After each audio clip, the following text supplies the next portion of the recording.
Imagine me chillin', throwing dollars at my feelings, trying to mirror what they living. Coulda did it, but they just ain't me. Hold back, just in case a brother flip don't read.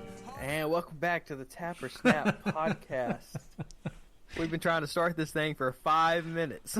Oh, man. Nobody wanted to do an introduction. I don't know what's going on. It's a random Tuesday evening. Luke's radiator went out. Luke, I want to ask how your day's going, but I don't want you to have to answer that. It's okay, man. It's not. It could be a lot worse. Yeah, my radiator did go out, but it'll be all right. What's your day been like, brother? Today's actually been all right. I took off yesterday. So as you know, I have a car with some stripes on it. Those are adhesive stripes, so it's kind of been sitting out in the sun. Any kind of adhesive decals you do will eventually come off, or start to peel, something. So that happened with mine. So I decided to get them taken off and then get these stripes painted on. So I dropped it off yesterday morning to have it painted on. It didn't get done, so I had to go pick it up today at 12. Well, how do they look? Look fantastic. Hell yeah. It only cost me $400. See, that's still a lot of money, though. Oh, it's a lot of money, but the stripes in general, to buy the adhesive ones, are $200, and to get them applied is another $200.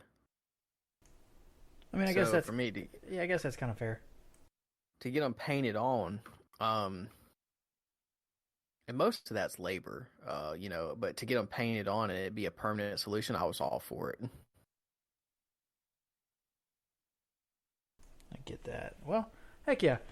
Well, so, man, dude, this card, like, I'm kind of in shock. I'm a little bit, I'm happy at most of the outcomes, but I think it was a pretty good card. I enjoyed it. The main card was really good. There was a lot of good fights on the undercard as well. Mm-hmm. I watched this one from top to bottom. I gotta start tweeting more during this. I really do. But so do you want to discuss the card, or do you want me to tell you how we did on our picks? Let's. Oh man, you're laughing, so I know that I probably did shitty. Let's go. Hit me with it. Just tell me the record. Actually, no. Screw it. Let's go one by one. What was the record going into this?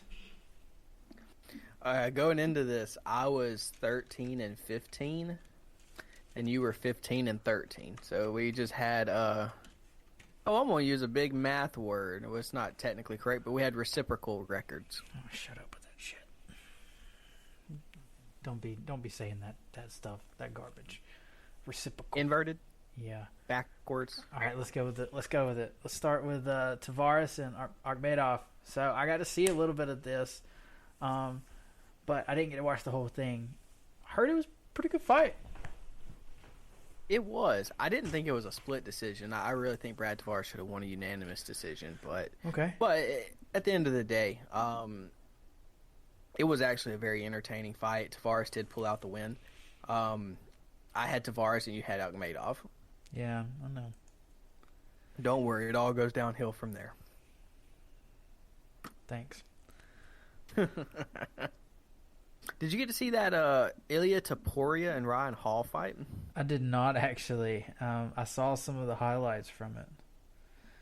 Was it as bad as it looked? I mean, I know it only lasted, it lasted pretty much the whole first round, but so I mean, Ryan Hall only really does one thing. He tries to roll for heel hooks. yeah. That's all his game really is. If he can't get you down, and normally it's in the first round. Normally, if he can't get you down in the first round to get the heel hook, it's hard to get the heel hook after that because it's you're very sweaty. True. I gotta know. All right, so my wife in the background yelled, "How the hell did anybody hear it?" No. Oh, okay. Um, so anyway, normally for Ryan Hall, if he can't get somebody down to get a heel hook in the first round, it's going to be hard to any round after that, just because how sweaty they are. They can get their legs out a lot easier from those entanglements. Taporia wouldn't have none of it. He's also a black belt in jiu-jitsu, trains with several other black belts. He managed to Ryan Hall rolled for something and got stuck with his right arm behind Taporia's head, and he had a very good angle, and he was able to knock him out with punches on the ground. I did see So that no, part. it wasn't exciting, but the ending was, but the fight in general was not. So, who? Oh, you know what would be fun? I think Tapora and Zabit should. That would be a good fight to me. That'd be a good next fight for him. Well, I would love to see that. I don't think Taporia is high enough for Zabit in the rankings. I think stylistically, and I think he could win that fight against Zabit. Actually, just given the rankings, I don't think they would do it. And I hate that's what I hate about the rankings. I absolutely hate that. It's just I don't. Did they remove Zabit from the rankings? On Tapology, he's 10. They removed him from the UFC rankings. Interesting. So, actually, if Zabit wanted to come back, they could do that fight. I mean, Tapora's only. I mean, in Tapology, he's 15th. I don't know what he is in UFC. They got 15 also. So he actually went from not ranked to 15th after that fight. I was thinking more like a Bryce Mitchell. Yeah. Wouldn't be a bad one. He's going to be exciting though. Give him a fighter that likes to return fire and not just try to roll into heel hooks all day, and it'll be a lot more exciting for him.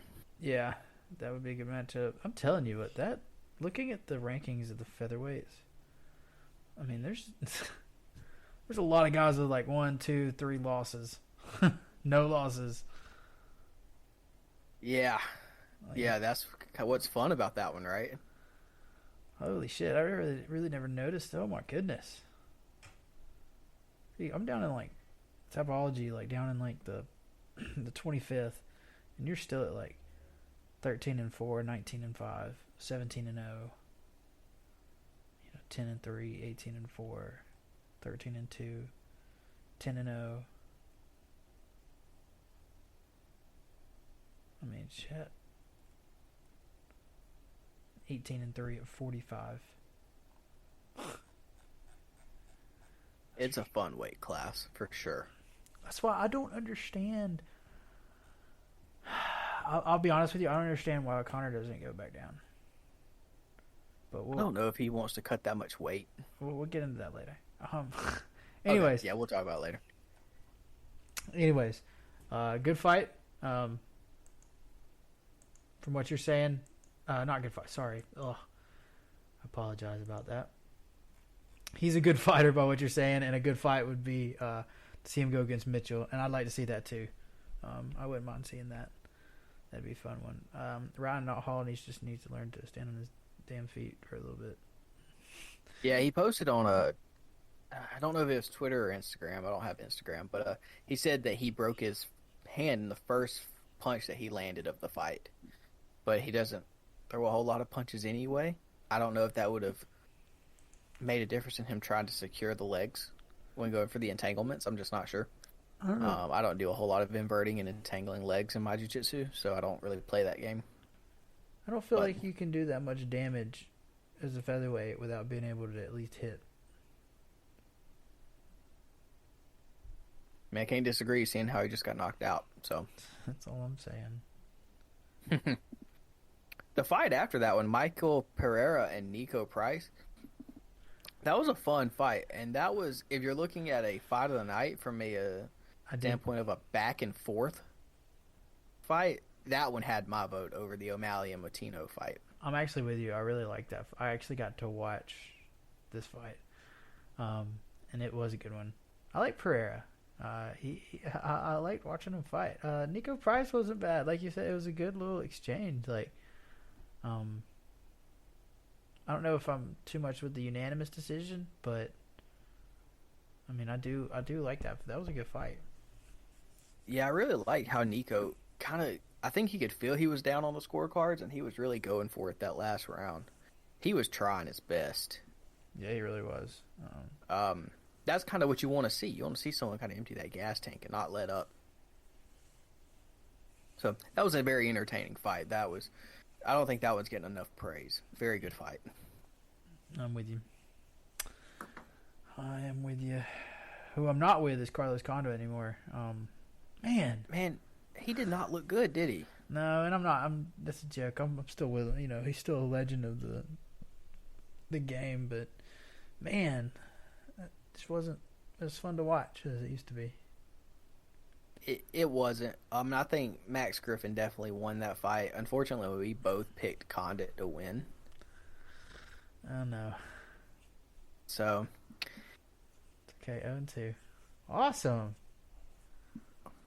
Yeah, you're 0-2 and I'm 1-1 at this point on our picks. Don't worry. Once again, like I said, it's about to go downhill very quickly. I'm starting to remember. I hope nobody listens to this and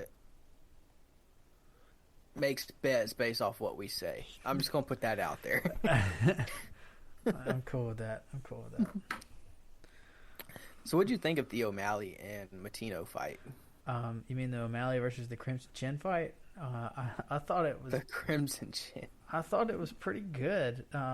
In the sense of O'Malley was beating the shit out of a human punching bag that wouldn't fucking drop to the mat. I mean, you know, what was it worth? I mean, you know, you called it like it was on the last podcast.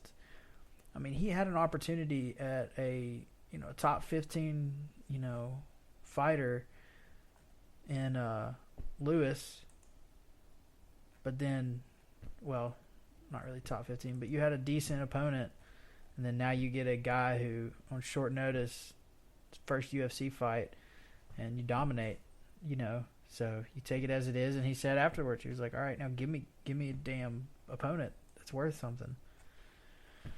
I think he deserves it.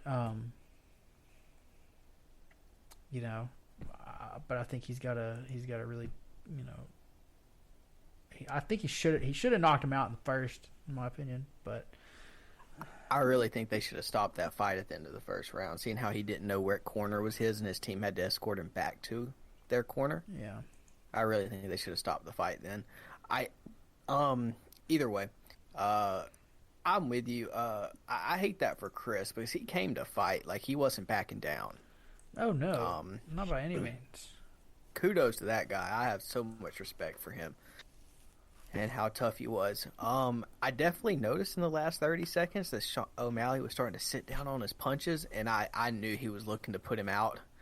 Yeah. That being said, if you've let him take that much damage, I don't know if that's the point in the fight that I would have stopped it. Because he looked worse in other parts of the fight than the part where you stopped it. You know what I mean? Yeah, I know exactly what you mean. I don't know if that's where I would have stopped it. 30 seconds to go, and he's still rushing forward. I would have let him finish the fight. Yeah, unless O'Malley knocked him out in that 30 seconds or something happened, but I wouldn't have stopped it when it got stopped. Yeah, I'm with you on that. I'm absolutely with you on that. I mean, O'Malley looked good, but he still's not in the bantamweight rankings on the UFC. In the UFC, like, he has not entered the top 15 yet. So he's actually 14th on Tapology. In the UFC rankings, he called out Dominic Cruz, who's currently at number 9. He called out Garbrandt, that's at number 5. Bont at number 3. Jan at number 1.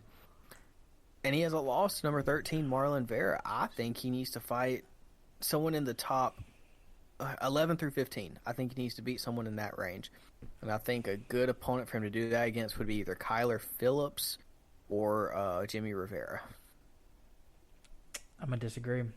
I'm with the Garbrandt fight. Here's why, though. Look, this goes one or two ways. All right. So what? O'Malley wins. All right, he beat the number 7, well, 5th according to UFC, 7 according